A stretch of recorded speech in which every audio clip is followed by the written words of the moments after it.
que a Dinamarca armazena quase 10 mil cérebros?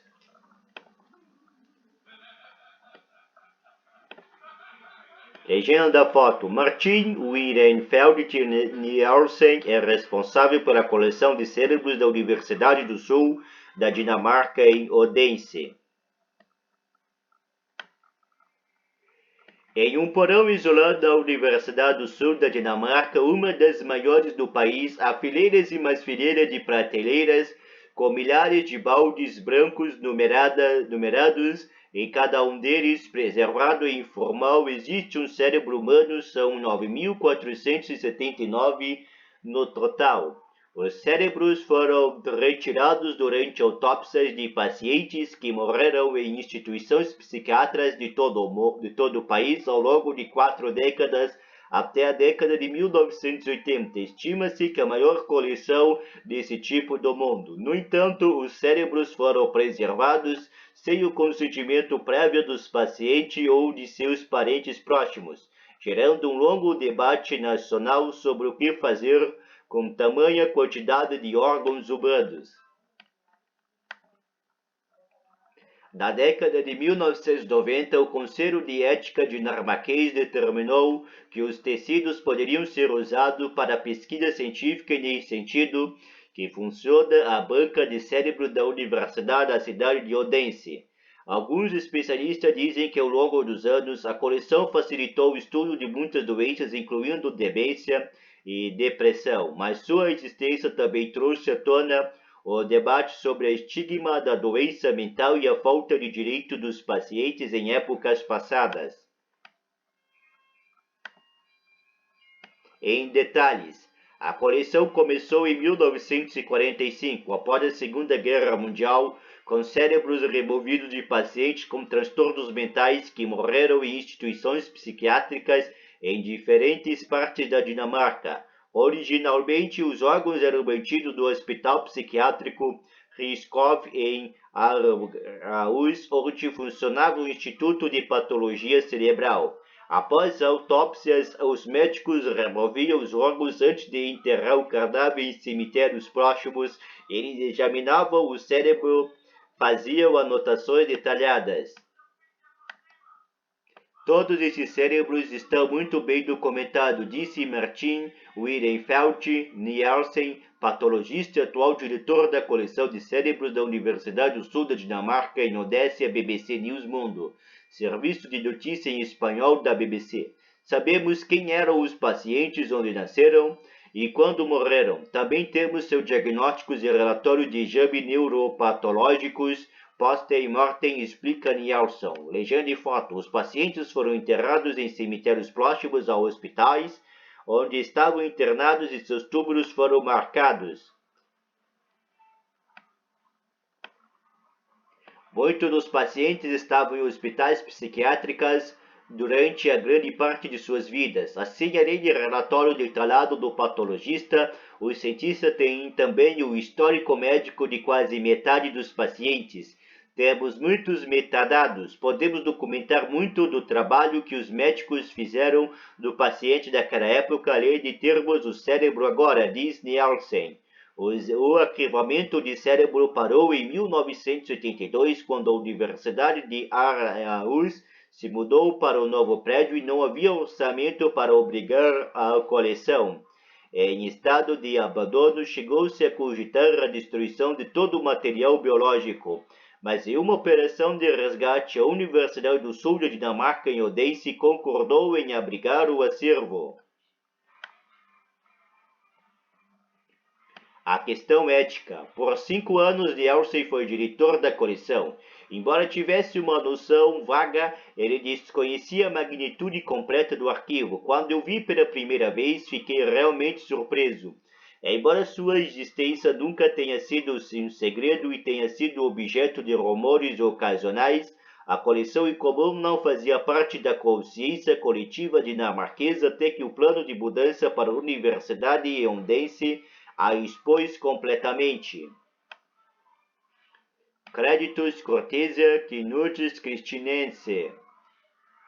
Legenda da foto.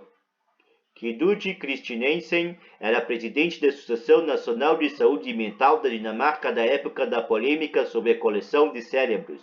Um grande debate público com a participação de grupos políticos, religiosos e científicos foi feito sobre ética e a forma como se conserva restos humanos, e também sobre o direito dos pacientes. O povo dinamarquês deparou-se com algo que mantinha margem: os transtornos mentais. Havia um estigma tão grande em torno dos transtornos mentais que ninguém que tinha um irmão, irmã, pai ou mãe e uma ala psiquiatra sequer os mencionava.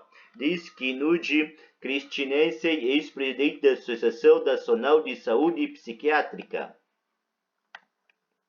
Naquela época, os pacientes ficavam internados a vida toda. Não havia tratamento, então eles ficavam lá, talvez trabalhando no jardim, na cozinha e outras coisas. Eles morreram ali e eram enterrados no cemitério do hospital, disse ele à BBC News Mundo. Os pacientes psiquiátricos tinham poucos direitos.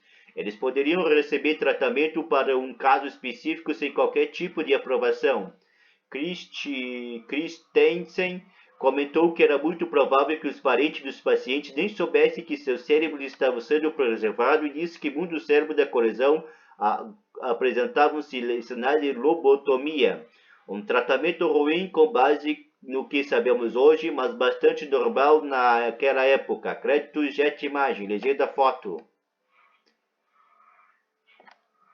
Nas décadas de 1930 e 1940, a lobotomia era um procedimento que podia ser realizado sem o consentimento dos pacientes ou de seus familiares. Hoje é considerado brutal e desumano. Decisão final. Quando Christensen era presidente da associação, ele estava envolvido na decisão do que fazer com os cérebros, uma polêmica que passou por vários estágios de discussão.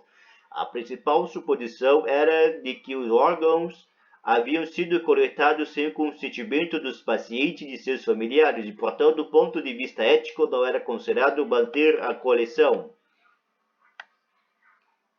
Então, eles discutiram de destruir os materiais ou mesmo enterrá-los ao lado dos pacientes, a quem correspondiam, mas não havia como identificar os túmulos de todos e até foi proposto fazer o enterro em massa de todos os cérebros em um só lugar. Depois de vários anos, o Conselho de Ética da Dinamarca decidiu que era eticamente aceitável que eles fossem usados para pesquisa científica sem o consentimento das famílias. A associação concordou. Crédito Jet Imagem, legenda foto. O Conselho de Ética dinamarquês determinou que os cérebros poderiam ser usados para pesquisa. Foi dito, fizeram uma coisa muito imoral ao coletar os cérebros, mas com os termos também seria imoral destruir a coleção e não usá-los para fins de pesquisa, diz Christensen. A coleção de cérebros e toda a sua documentação estavam disponíveis com certas restrições. Para qualquer pesquisador que apresentasse um projeto relevante, isso inclui cientistas internacionais, embora eles tenham que submeter seus projetos a um comitê de avaliação e trabalhar em conjunto com cientistas dinamarqueses.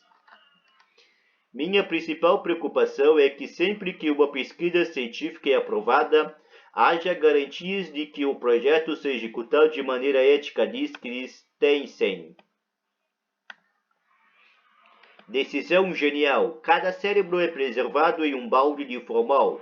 O tecido adicional retirado durante a autópsia e envolto em blocos de parafina. Os médicos conservaram muitas das placas de microscopia originais que foram feitas na época. Nielsen não apenas gerenciava a coleção, mas orienta os pesquisadores sobre o melhor uso do material aplicando novas técnicas de biologia molecular para examinar mudanças do DNA do cérebro. Este é um excelente recurso científico e muito útil se você quiser saber sobre o transtorno mentais, disse Nielsen. Para o diretor do acervo, o fato de o cientista ter decidido ficar com o cérebro dos pacientes tantos anos atrás foi uma decisão genial para as futuras gerações de pesquisadores. Talvez daqui a muito tempo, talvez 50 anos ou mais, alguém apareça e saiba mais sobre o cérebro do que nós. Crédito Jet Imagem, lendo a foto. Cérebro e outros tecidos coletados durante autópsias são disponíveis para os pesquisadores. Knud Christensen concorda que a coleção tem potencial para nova descoberta sobre transtornos mentais. Uma das grandes vantagens é que existem cérebros tão antigos que foram removidos de pacientes que não receberam drogas antipsicóticas, porque elas não existiam, disse Christensen. Isso significa que você pode fazer uma comparação desses cérebros antigos com cérebros novos para ver que mudanças as drogas causam nos órgãos. No entanto, ele diz que a coleção não está sendo muito utilizada. A pesquisa custa muito dinheiro e a maioria dos estudos psiquiátricos é financiado pela indústria farmacêutica, cujo principal interesse é o desenvolvimento de novas drogas e não a descoberta das razões que causam os transtornos mentais. Nielsen afirma que há vários projetos para estudar doenças como demência e depressão estão em andamento. Até agora, entretanto, eles ainda não produziram resultados que possam ser considerados revolucionários. Mas eles já estão começando a surgir. Esses projetos exigem um compromisso de longo prazo e isso significa vários anos até que haja resultado completo. O grande valor dessa coleção é o seu tamanho, diz Nielsen. É único porque se quisermos investigar, por exemplo, uma doença tão complicada como a esquizofrenia, não precisamos nos limitar a poucos cérebros. Podemos contar com 100, 500, até 1000 cérebros para o mesmo projeto, o que nos permite ver as variações e o tipo de dano ao cérebro que de outra forma passariam despercebidos.